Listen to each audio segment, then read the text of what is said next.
Good morning, everybody, and welcome to April's installment of DDD's First Tuesdays training series. How's everybody doing today? You folks ready for Easter? All right, so to help me, first of all, help you help me, let us know who is in here. So today we are going to go ahead and launch a poll to see who is joining us today. So you should be seeing a pop up on your screen. If you are joining today as a participant, let us know. If you're joining us as a caregiver, an additional other stakeholder, if you are joining us as a caregiver, we want to know who is here today. So we'll give you folks a few more seconds to complete the poll that you see. All right. Thank you so much. So it looks like we have a lot of caregivers here today. So welcome to everyone, caregivers, service providers, participants, and family members. My name is Abigail from the Developmental Disabilities Division Training Unit. And today we are going to go ahead and go over the overview of the LifeCourse Framework Part 1. So this presentation is actually a two-part series. If you would like to go ahead and attend the second part, we will be featuring it on June's first Tuesdays training series. Okay, so today what we are going to do is we are going to go ahead and talk about what the Life Course framework is. We are also going to talk about some person-centered planning principles, and those person-centered planning principles are important to and important for. I know we touched on it in the introduction earlier, but today we're going to expand on it just a little more. And then last but not least, you will be able to recall the different life stages we have with the Life Course framework, as well as understand parts of the trajectory. And then at the end of the formal presentation, we will open the floor for question and answers. And then hopefully you folks walk away with something from today's presentation.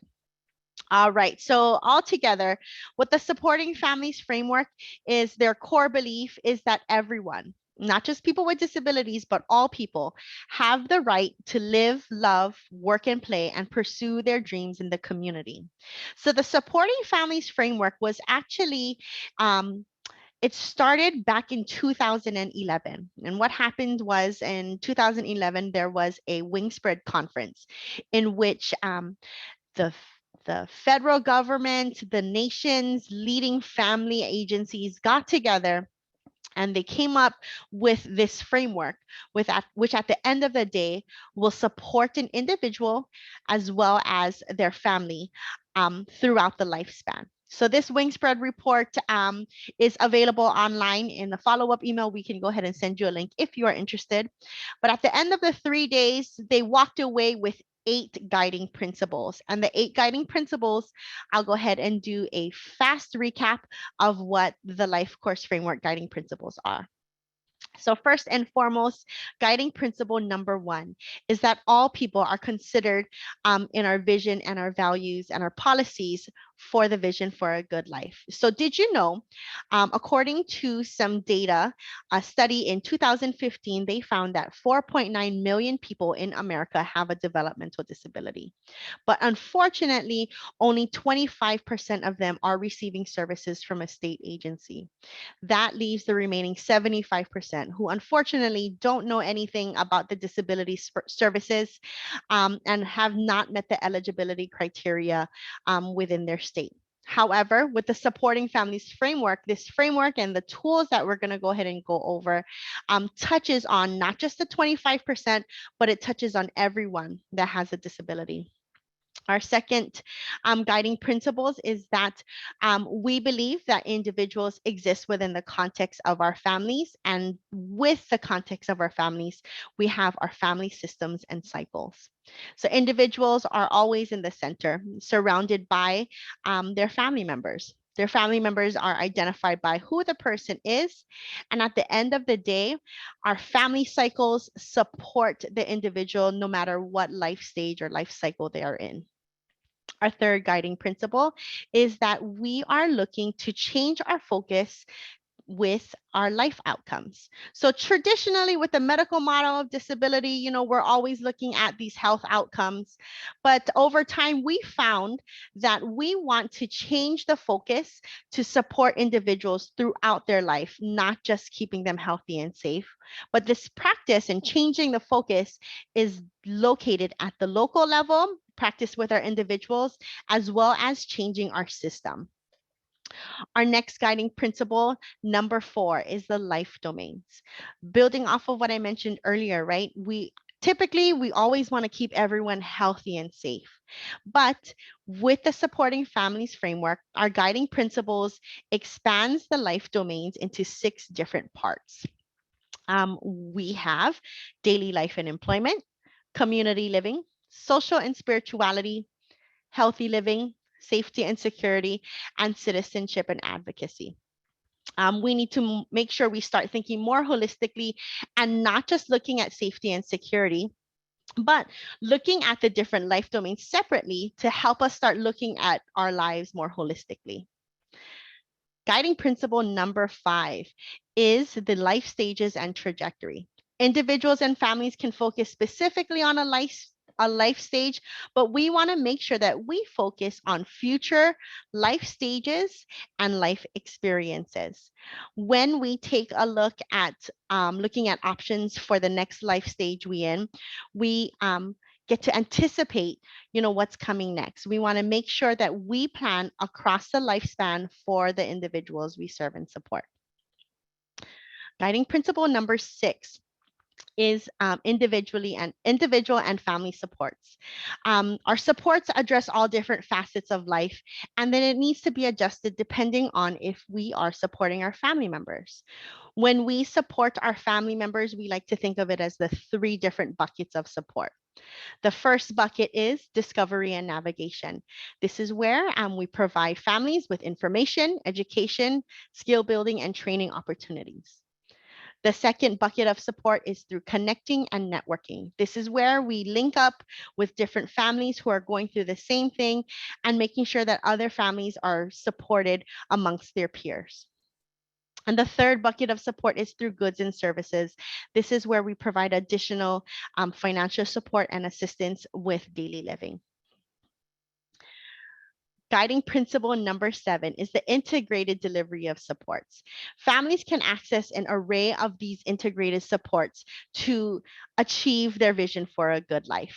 When we are looking at the integrated support star, it helps reframe the conversation about natural supports and paid supports. Or I like to think of as who's helping me and the different agencies or other government work groups that are helping me with my vision for a good life. We want to make sure that we look at the different supports that are on the table and make sure we learn to use each one accordingly. Guiding principle number 8 is that in order for us to truly make a difference with supporting our families and supporting individuals with disability, we need to apply this framework with a public health strategy and make sure that we expand this beyond just people with disabilities, but providing this awareness to the community and broader society. Okay. So when we are looking at our supports have continued to evolve over time, right? Traditionally, the person with a disability exists in the context of their family. When we had our institutions, the services wrapped so tightly around the individual that it inadvertently cut them away from their family members and the community. Moving forward, now we want to show that these integrated supports not only support the person, and we're no longer providing services within an institution, but these services are provided within their own community. And that is why it's extremely important that we make sure we focus on providing these supports across the family, the community, as well as the person. These person-centered approaches that we have with our family members, we must make sure that this journey across the lifespan always includes the family members, because at the end of the day, the family members help support the vision for a good life. All right. So, as we're talking about the families and vision for a good life, we always want to make sure that everything comes down to what is centered for the person. or what we call, right, person-centered planning. Here in Hawaii, we are so fortunate that we actually have person-centered planning principles, not necessarily mandated, but it is supported within our law, and to make sure that at the end of the day, individuals with a disability are supported, and that they are supported with their person-centered plan. So when we are looking at the different types of support, we like to think of it as looking at them in two different contexts. If this support is important to the person, or if this support is important for the person. This vision of a good life, it's kind of like a balance, right? You have to have a little bit of both.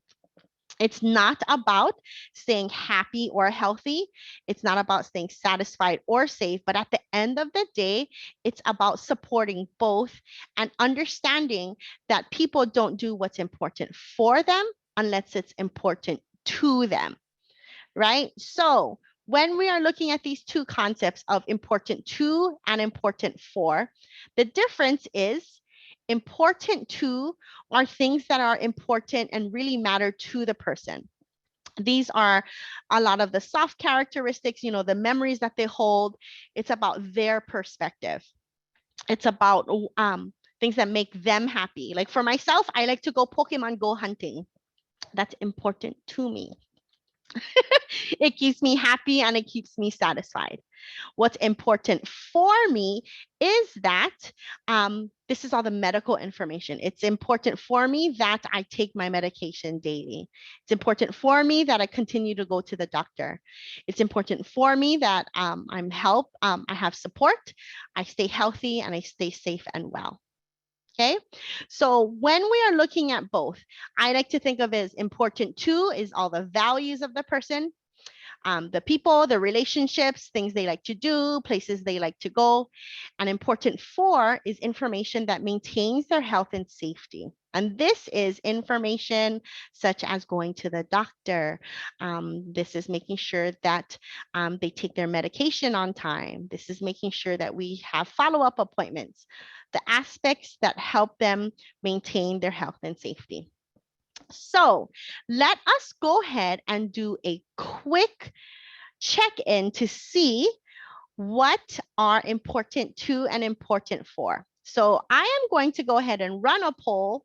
We're going to show a scenario on the screen, and you tell me if these are aspects that are important to the person or for the person. Okay, so never feeling rushed. Are they important to or important for?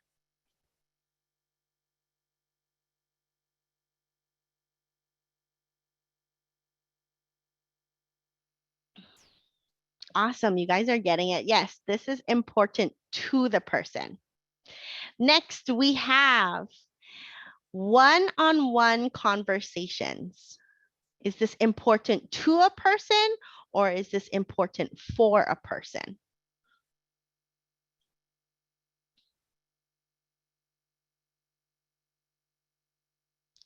Awesome. Next, we have, let's take a look at the one on the left. Taking medications daily. Is that important to them or important for them?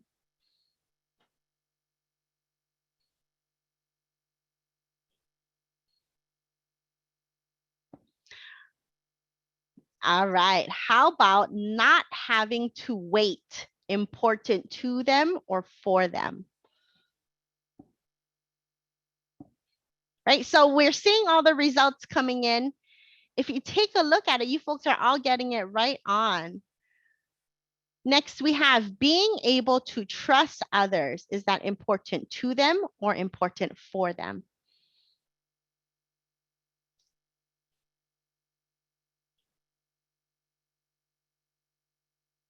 We also have visits from parents.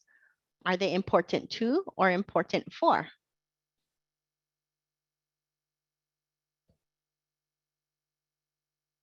right? So if you take a look at it, a lot of these things could be both, right? It could be both important to them and important for them. And this is where I was talking about, it's all about the balance to, at the end of the day, make sure that these aspects are taken into consideration and we're not solely focusing on things that are important for them, like we see on this next slide. Eating healthy, what do you folks think? Important to or important for? Right? If you're a health nut, important to is eating healthy is important to me. But if you are like myself, who's not very healthy, important, eating healthy is important for me to make sure I stay alive. Next, we also have charting our bowels daily. Is that something that we see it coming in everyone's coming in with the important for, right? So you see the difference between the two when we're looking at the medical aspects about them, and the second is making sure that we still incorporate the values of the individual. All right. Next, we are going to go ahead and talk about the life stages and trajectory. So when we are talking about the life course framework, I like to think of the question of what is a good life? And when we are talking about the trajectory, I like to tell myself that I like to ask myself, what does a good life look like? When we are talking about the trajectory, right? At basic level, what a trajectory is it is defined as a path or progression that has a start and an end point, right? So if I was to throw my paper airplane, it would go on an upward trajectory. But realistically, the trajectory always, sometimes, eventually, it ends on a downward slope. When we are planning with our family members, with the ones that we serve and support, when we are looking at that trajectory of life, we are looking to plan towards positive outcomes and avoid things that we don't want. Okay. So again, when we are looking for our trajectory, we always want to make sure that it always shoots up. But sometimes life happens, right? Sometimes we have a death in the family. We celebrate with our first job, but also some negative experiences are getting laid off or even getting married. But at the end of the day, when we are looking at our trajectory, the beauty of it is we always want to make sure that we shoot for positive things in our lives instead of consistently going towards things that we don't want. And with the life stages and trajectory, we focus on the different life experiences and transitions throughout the lifespan. So if you take a look at the trajectory we have when we are supporting children, this is when they're getting their first diagnosis. As we move up towards the trajectory, they are in school. We're looking towards transition planning, and then eventually talking about living what the adult life looks like, as well as we're aging, looking at Medicare, dealing with death and loss. But when we are looking at and the supporting families framework, what the supporting family framework does is it allows us to focus on life experiences as well as transitioning to the next stage, on the next life stage. Okay, so how are we building our life based on the conversations we have, based on things that we want? We want to make sure that no matter what happens with the people we serve and support, that it all continually tracks upwards on the upward trajectory. Okay, so in a nutshell, today we talked about what the Life Course Family Framework is, and that we always believe that the person exists in the middle within the context of their family members. We always want to make sure that we look at and look across the different life domains that include citizenship and advocacy, daily life and employment, social and spirituality, safety and security, community living, and healthy living. We also provide supports through our families through three different buckets of support: discovery and navigation, goods and services, and networking. Last but not least, we look at this integration of where the supports are. It is always tracking on an upward trajectory across the different lifespans we have. All right, so today this was a fast and focused presentation when we summarized information about what the LifeCourse framework is. We will be continuing this series in June. So before I turn the mic over, or in fact, I will turn the mic over for question and answers. So do we have any questions today? So in the chat, there are some additional resources that we have provided you folks. For those of you folks that don't know, here in the Developmental Disabilities Division, we have been using the LifeCourse framework since about 2019. So in the chat, we provided you with a copy of what we call our LifeCourse portfolio, as well as information about what the LifeCourse framework principles are. Awesome. All right, so yeah, in the chat, we have all those information available for you. So I will go ahead and hand this over to Mike. He is part of our training unit. And then if we have any questions, feel free to submit it through the Q&A portal that we have below. Hi, my name is Mike, and I'm working with the Developmental Disabilities Division. Are there any more questions? So again, we dropped the links to the handouts in the chat. Are there any other questions? No? Well, I'd like to thank everybody for joining us on our webinar today. Just to kind of give you guys a little bit of a heads up as to what's coming up next. Here we have coming up. Oh, sorry. Any other additional questions? And also, if there is, I'm going to be dropping our email in the chat right now to make sure that in case that you guys do have any questions, this is the best way to reach us.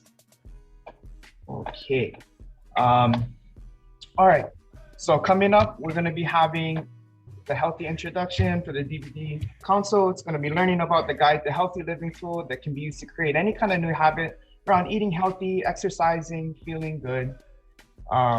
We will be having our, this is what's going to be coming up next. And sorry, advance the slide. So if you join us on Tuesday, May 3rd, from 11 a.m. to 12 p.m., we'll be having that seminar, and I will drop the link in the chat for you guys. Okay. It's not showing up here. And moving forward, every first Tuesday of every month, we'll be having our training series. And inside of the chat, we're going to be having our link to the upcoming trainings. Are there any other questions before? I'm going to